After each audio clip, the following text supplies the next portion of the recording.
Fade Out podcast with me, Bailey, and me, Jasmine. We are both filmmakers, so this is a podcast about film. We will usually dedicate an episode to discussing something we have recently seen, but we'll try different things, whatever we feel like, really. And today, for our 0th episode, I guess, we're going to talk about the new Adam Sandler hit film on Netflix.com, Sandy Wexler. This is his 3rd film in his infinite Netflix deal. How many has he signed with them? I think 8. 8? Yeah. God. And the others were... How many years? Is there a time limit or is just... I don't know, is there a time limit? He can just do 7 and then when he's on his deathbed, yeah. I'm going to make another one. I feel like he's already on his deathbed a little bit in some ways. No, so the other ones he made were... I keep wanting to say The Hateful Eight, which is not what it is. The Ridiculous Six. Good one. Which we saw. Yeah. And we'll talk about that later. And The Do-Over, which we didn't see. Which one was that? It's the one where someone like died or something. I don't know. I to didn't help watch somebody. Something like that. It looks stupid. Yeah, he fakes that. He makes yeah, sure he that fakes this someone's person... death. Yeah, he fakes his friend's whatever's friend, and then he gets to have another life in Las Vegas or something. Yeah, something like that. Who cares? Anyway, so we wouldn't usually watch this kind of thing, and this isn't the kind of movie we'll be reviewing in general, or reviewing, talking about. We have been watching Adam Sandler recently, so... We've watched 3 of his films in the past 6 months.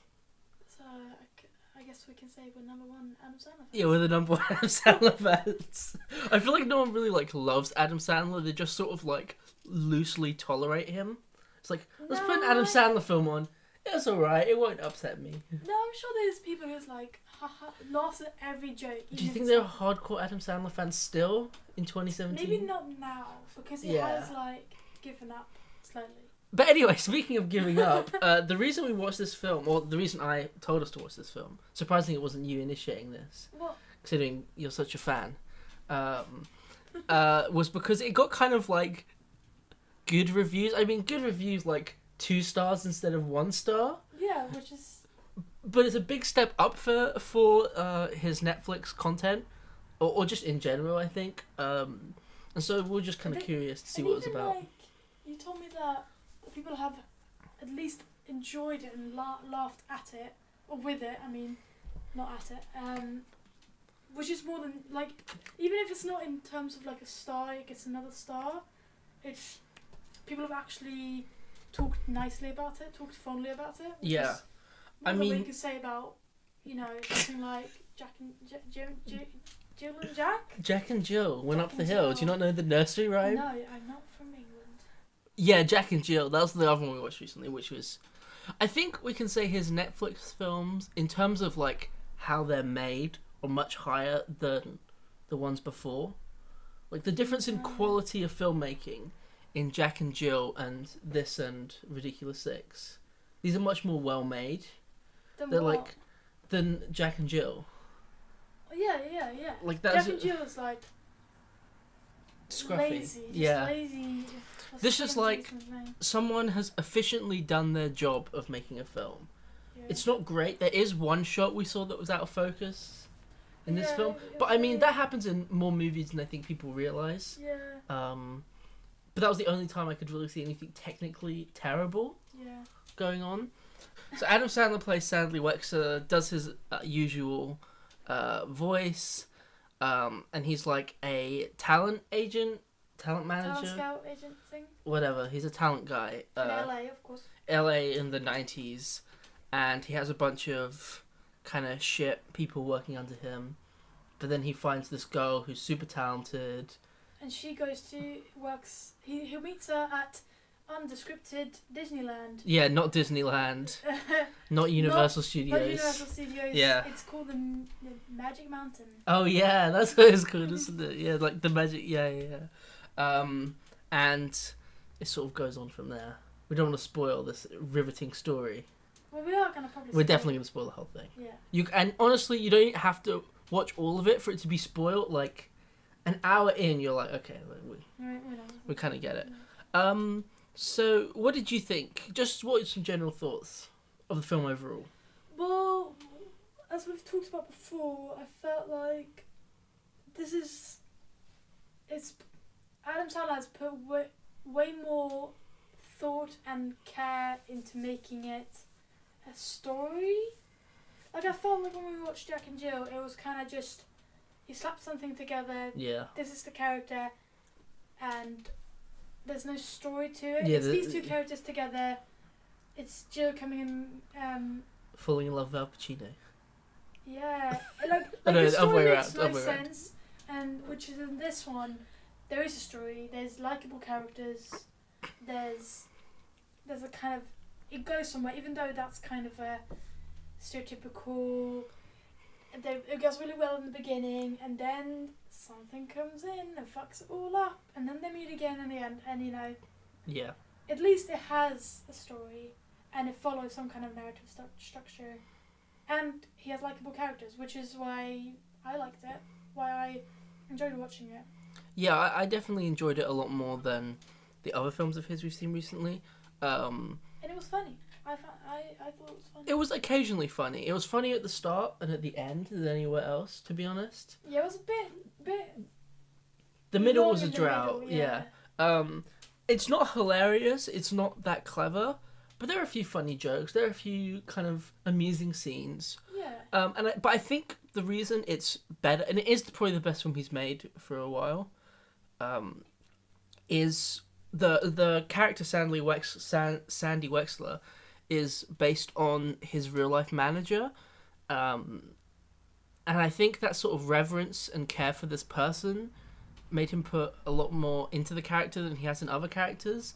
Like, you think of his character in The Ridiculous Six, like, I don't remember what he was playing there. he was just like some cowboy dude. Mm. And in Jack and Jill, he was... Jack? Yeah. Jack? Oh, what was he doing? He had some stupid job. He was like a advertiser, because the Advertiser. Dunkachinos, if you remember, Yeah. And so... Yeah, here there's like a lovingness to the character, and the character makes bad jokes that are supposed to be bad. Yeah, which makes you, like, it's okay, because it's supposed to be bad. It's endearing, like he's an endearing character.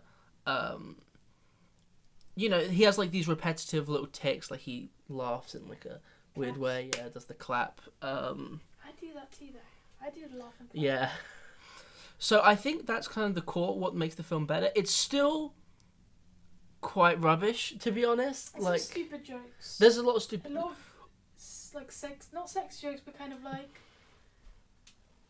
the Farouz guy when he's like, I saw you in your bed, and I took the security cams out of the bathroom after I saw you have a hemorrhoid. It's not funny. It's not funny at all. And it's like, okay. The least funny parts, though, are one of the people he manages is The stunt guy. He is really stupid and boring. It's never funny. The joke is that whenever he's about to do something, like an animal gets in the way, and then he falls. Oh, yeah. Yeah, there's always a bird coming in his way. Yeah. Or a bat. It's not funny. Yeah, a bat. It's really not funny. It looks crap. Like, it doesn't look that looks good. crap. Why do they even do them? And why did they do it like 3 times? Yeah, it looks... it takes you out of it as well, every time. Yeah, it's... Those really aren't fun. That's the least funny character. What's his name? Kevin James or Paul Blart Mall Cop. His character's alright. He's like a puppeteer. Well, the thing that's funny about that is because you kind of think that Adam Sandler doesn't understand that the puppeteers are him actually talking Yeah. through somebody else. So to make a bit more sense of this, there's this character that he's managing. That is a puppeteer, or what's it called when you speak? You don't move your mouth when you speak. God. It's called something. Yeah. Puppeteer and speaks like the puppets, and this character would, or the puppet would do an insult towards Sandy, which obviously would be him just not being able to say how much he hates his manager, and Sandy would tell the puppeteer to shut up, or to like he would insult the puppet. Tell the puppet to shut up. Yeah. Yeah. But it's not really like that well developed, to be honest. No, because you get confusing as well. Like, it's funny, ish, but then you're not sure that Adam Sandler understands that it's him making the joke. With And you're kind of not actually the sure puppet. if the guy understands if it's him or the puppet. Yeah, Like, it is kind a of bit- pushes the joke into, like, a weird, uncomfortable place. Yeah. But that goes on to one of the better constructed scenes near the end, where Adam Sandler has a heart attack. Oh yeah, that was really weird. He has a heart Like, attack. His heart attack looks nothing like a heart attack. Yeah, he looks like he's having a stroke, like half his face is dropping. Anyway, I don't know Yeah, much can't about heart read. attack. I'm not going to diagnose Adam Sandler's heart attack. So he has a heart attack just as this puppeteer guy is about to get like a TV deal. And so he can't speak. So Kevin James puppeteers him into talking, which is On this like meeting that yeah, they're on supposed this to have. this important meeting. And it's not hilarious, but it's well set up and it makes sense and it kind of works. It works. He did it. Um, They sit across the room so far away that they can't see that he's not actually speaking himself. Yeah, which was kind of like a nice image. You see them both on the far sides of the table. Yeah, Like you like, kind they of, make the it was table like, really long. you know, the shots are like fine. They're always thought out enough. They're not brilliant. Well then, yeah, they did composition like. The composition isn't particularly interesting or anything. But they like are functionally fine. Yeah. And sometimes it'll do things that you don't expect in an Adam Sandler film. It's not genius, but like there's one part where they cut through multiple different characters having this conversation with Sandy, and it develops through each different character. I mean, it's not like Oh, you mean like the party thing? I was about to say. no, not that. And it's not like a revolutionary idea, but it's like better than something you expect in an Adam Sandler film. Yeah. So The yeah, editing is way better than in Jack and Jill. yeah, It has definitely. way more like rhythm to it, and it's kind of funny. Like the editing makes it funnier sometimes. Yeah. Speaking of funny, Mm-hmm. the girl who he talent manages and eventually falls in love with, or I guess he always falls in love with her, but He kind of falls in love He- with that on the yeah, way. he gets with her in the end. Called Courtney. She's played by Jennifer Hudson. And I thought she was awful. I thought she was She just was terrible. A really bad actor. Yeah, I've not seen her in anything else. I don't Well, know if that's she's why. in anything else. Let me just go on her Wikipedia page. She was in Sing. Well, she can sing, and apparently she's been on American Idol Oh shit. and The X Factor. She was a guest judge. So A contestant and a guest judge. So I guess she can sing. She's on The Voice. Coach. I mean, she's just not good They at needed somebody who could sing. She can sing fine, yeah. Like, it's convincing enough that she could be, like, a pop singer. That's fine. But she's really bad at comedy acting. She always emphasises everything with her face. And it looks so stagey and Yeah, it does awful. It's It looks like like she's TV projecting drama. to a stage with people sitting 200 seats up, you know? Yeah. Like, it's And sometimes when awful. like Adam Sandler has something kind of effortless with this character that he does. Yeah. And she's like, ooh, ee. Yeah, she does, she's these exactly like reaction that. faces that are just like supposed to be cartoony and funny, but they're just kind of like nobody moves their face like that. Yeah, it's silly. And it's sometimes when you notice when you're like, because Adam Sandler's face doesn't really do much more than No. just the way he moves his body and he talks. Hmm.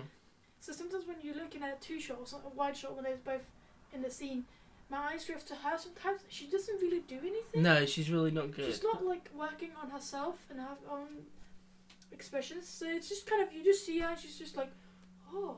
Ooh, Ooh. yeah. And it's Like, just like- she's literally making those sounds with her face. Yeah, it's just Like, huh? Like, that's what her face is sometimes. It's really terrible. But Adam Sandler is pretty good, actually, in this. he has this scene where he starts almost crying. Yeah, he gets his acting chops out, and it's like, oh, he's legit acting here. Kind of acting, yeah. Like, you can see the emotion in him. Like, I mean, people have always talked about, like, Punch Drunk Love and Funny People, where he shows a bit more of his acting. And I think he definitely has something to it. There's something to him. He's not talentless, and he always feels convincing, even though he's doing A stupid character. a stupid voice the whole time, which could, like, really pull you out of it. But it's alright, it works just fine, because He sells it. He's convincing. Yeah. He has loads of for celebrities in Oh this. god, there's So there's... Explain the part... Don't spoil it. okay. Just explain the part. The first thing you see when you start the movie. So there's like this framing device where you see a bunch of celebrities. It has like They're at a party. They're all at the same party. yeah, it has like Jay Leno, Conan O'Brien, Jimmy Kimmel. You know, these kind of big TV guys, and Chris Rock as well. And they're like talking about Sandy Wexler and being like, he Like was a this kind of movement guy, guy. Yeah, like everyone's talking about him. He's a talk of the town. It has an insane amount of celebrity cameos. Like barely I didn't know half of those faces because I'm not that good. Like, you could tell they were celebrities. yeah, the way they're shot. You know what I mean? Yeah. But then I was like, I don't know who this guy is. I'm sure he's like a comedian or something. Yeah. Old TV actor. Vanilla Ice. Yeah, Vanilla Ice is in it. He's funny. He was a funny character. He was funny the first few seconds when he was doing that. So he's like a photographer, and he does the thing where, you know, they always like good, great, amazing, but he's like terrible, absolute shit, you know, which was fun. Even worse. That was funny, but he just sort of goes on. He has like this assistant that's always making sex jokes, which is not funny. The assistant is like a bit behind, a bit weird. Yeah. Anyway, sorry, to go back to the framing device. And it's kind of like a little bit contrived, it's a little bit silly, but at the end it sort of reveals itself that they're at Sandy Wexler and Courtney Clark's wedding, and it's like a wedding video, and it kind of... It was nice, like, because you didn't expect it. You Yeah. thought it was just a random gala kind of lazy framing device thing. Yeah, and it actually pulls together, and it's actually something, and he's actually there at the party. It was cute. It was definitely cute. I teared up a little bit. Not that part, but when they're about to get married the first time. Did you really? Yeah, I was like... You cry at everything, though. though. Northern Lights, and it's kind of... You cry at Mamma Mia. I cried at another Adam Sandler, didn't I? Oh, no, I laughed. I like how there's the same occasion. The same amount of sparsity. It's laughing and crying. Yeah, so that's kind of cute. You know, it's better thought out. It's better constructed than...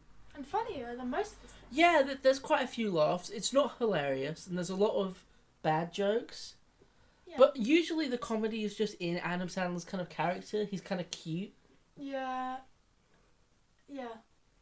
So overall, like, don't get me wrong, it's not brilliant. It's not even really that good, but it's kind of like a nice, sweet, vaguely amusing film that I think Adam Sandler put a bit of work in for once. I think he cared about this movie more than his others. What do you think he'll do with the next one? I don't know. They probably already know about it. It's probably already shot.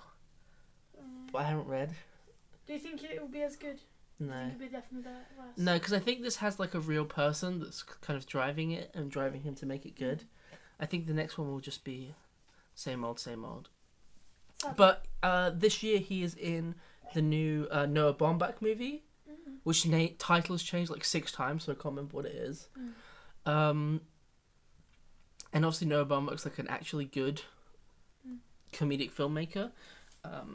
So hopefully that's going to be the thing that sort of continues this and takes this further. I think he clearly has talent as an actor, maybe even more so than a comedian, to be honest. Yeah. So hopefully that can sort of push what he had here and take it further. I mean, Noah Baumbach's a much more talented director than Probably the guy who directed this. Yeah, they're right. Yeah, and a better writer. Did he direct himself? Did he direct this? No, it was directed by... He has like a sort of posse of directors. It's directed by one of them, Stephen Brill, who directed Do Over, Little Nicky, some of his older movies, movie 43. What's that? So no, he didn't direct himself. Yeah, so I think... Is he a director, even? I don't think he's ever directed. He writes... He co-wrote it. Oh. Anyway, so I think like it's a pretty rubbish film, but it's if you're like a Sandlerologist, and I know some people on the internet want to be a Sandlerologist just so they can hate on him, What does that even mean? like a etymologist, What's that? someone who studies the origins of words. But this is a Sandlerologist, Yeah. someone who studies Sandler. I think a lot of people will be overly unfair to it on the internet. Just because they already... It's Adam Sandler, whatever. They'll just give it like half a star. But it's better than that. I wouldn't really recommend it. I would. If you're gonna watch an Adam Sandler movie, watch this one. True. If you That's have what to, I'm if you gonna have say. to watch an Adam Sandler movie, watch this Well, one. if anyone of your family, wherever you're, Yeah.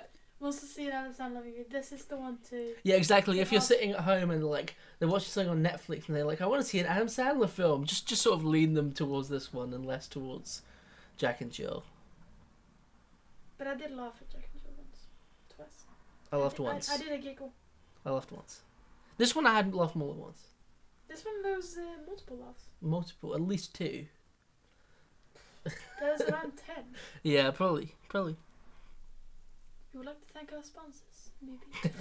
Yeah.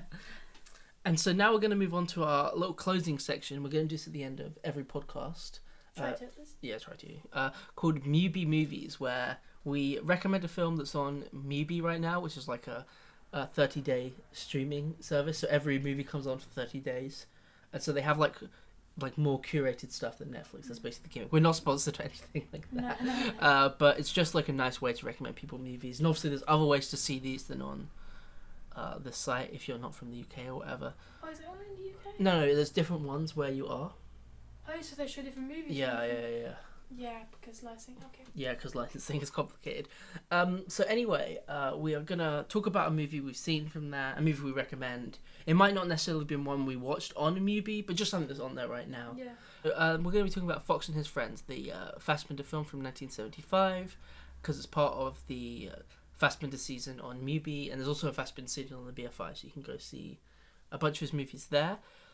This one is about Fox, played by Fassbinder himself, who is a sort of circus act, I think, and he runs into money in the lottery, and he sort of makes some upper class friends in his like all Fassbinder films. The second half is his life collapses from there. Yeah. I think we've only seen him in small bit parts acting himself. Yeah. This is the biggest role we've seen him in, and he's really good. He's a much better actor than maybe you would think. Yeah, no, definitely. Sometimes directors are a little bit better directors than actors, and Yeah. it just feels a bit like embarrassing, but he's really good here. It's kind of in that same sort of melodrama field as other movies. It's very heightened emotions. The blocking is like super exceptional. Yeah. There's some points where the blocking is so complicated, he's cutting all around the location, and it's Yeah. just like unbelievably intricate. I think if one thing is his greatest skill, it's that the blocking is just crazy. And it never feels forced or anything. No, not like at all. That. It just feels natural the way that they would align. Like the movie has a lot of characters often together in a room. Yeah. And it just so seamless. Like it Yeah. just happens and it looks great. And it has Every like time. 7-8 people in a shot sometimes, and they're all lit and all framed naturally, Yeah. which is really, really tricky. And cutting in between them, you never feel confused by what's Yeah, happening. it's crazy. I mean, that's such a hard thing to do, even with just a few Yeah. characters, and he manages it with a huge amount. It's sort of one of his quite nihilistic films. Most of his films, I think, are pretty bleak. This character's... The thing is Fox is maybe one of the nicer Fassbinder characters. He's quite sweet. Yeah, he's innocent, you know. He's just a bit... But he is stupid. And there's a scene towards the end where his sister berates him for what he's done up to this point. And to be honest, he has done this to himself in large part. I feel like Fox has kind of chosen to accept not to think too much about what he's doing. It's just kind of easy to be stupid and go along and just live for the moment. Yeah, there's which is kind of what his character does. But yeah, obviously he chose to do this himself. Yeah. Do you want to give a description of a short description of what happens? I did. But like, what's the premise? The premise is that he wins. I said that. Did you? Yeah. Sorry. That's okay. So yeah, it's a really great movie. It's one of the best films from him I think we've seen so far. And we're going to be watching all the rest of the season as well. So maybe we'll talk about another one of his movies on another episode. Maybe we will. Awesome. So thank you very much for listening to our first ever attempt at a podcast. Our episode 0. Or 1. I'm calling it 0.